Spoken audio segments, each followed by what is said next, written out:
Hi, my name is Telfer and I'm a first-time mom of a 1-year-old named Luna who's helped me discover my passion for cooking.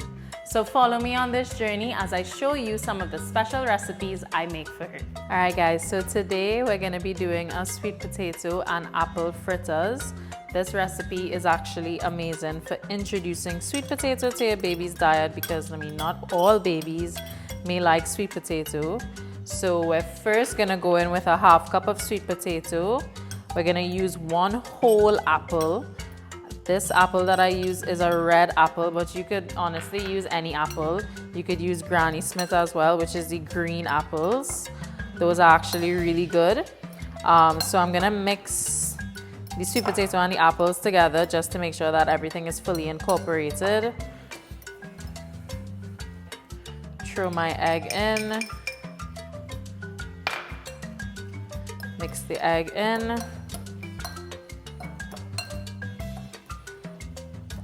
Okay, so now that my egg is mixed in, I'm gonna add a tablespoon of brown sugar.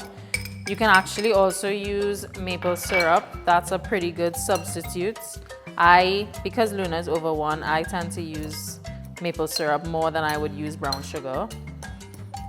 Just because it gives you that kind of extra sweetness.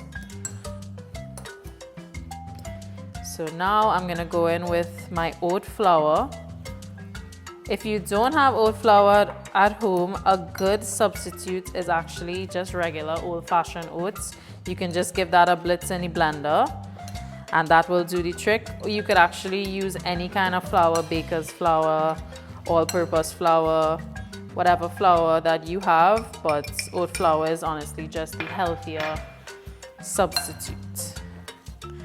Alright, so we're mixing up everything together, making sure that everything is mixed and well incorporated.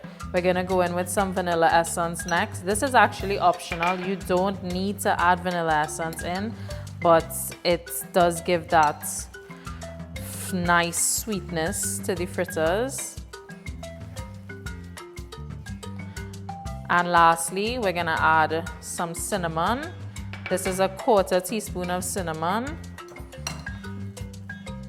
Okay guys, so this is the texture that we're looking for. It's lumpy, everything is incorporated, so I know that when I drop it into the oil, it's going to be a nice fritter texture for your baby. So let's go ahead to the frying pan. Okay, so we're about ready to fry our fritters now. I added just enough olive oil for the fritters to basically float on the surface and cook. So I'm gonna go in with 1 spoon at a time. And the size does not need to be perfect at all, guys. Just throw that in. Okay, so we see them starting to bubble up on the sides already. You'll see peaks forming around the edge. So we know that it's cooking. This is gonna fry very quickly. So we wanna monitor it. You don't wanna just walk away. Okay, so we're ready to flip now. We see the top, everything is basically stiff peaks. That's what we're looking for. So I'm gonna flip it like that. And you see I got a nice good grip with my tongs. I would not have been able to do that with a spatula. So we're gonna leave that to bubble up for a little bit, maybe about a minute again to cook on this side.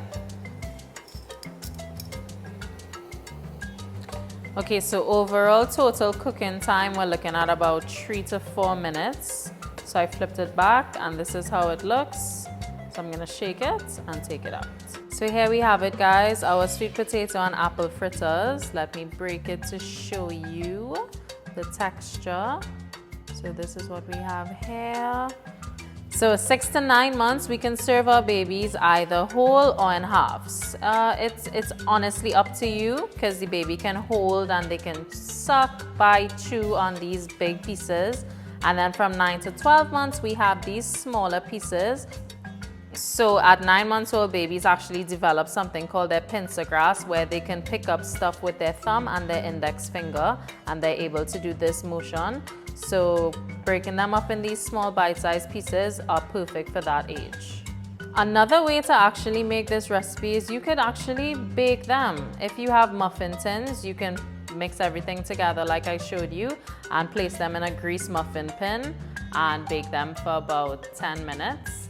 and you should be good there. So here we have it, guys. I hope you guys enjoyed this recipe, so stay tuned for more.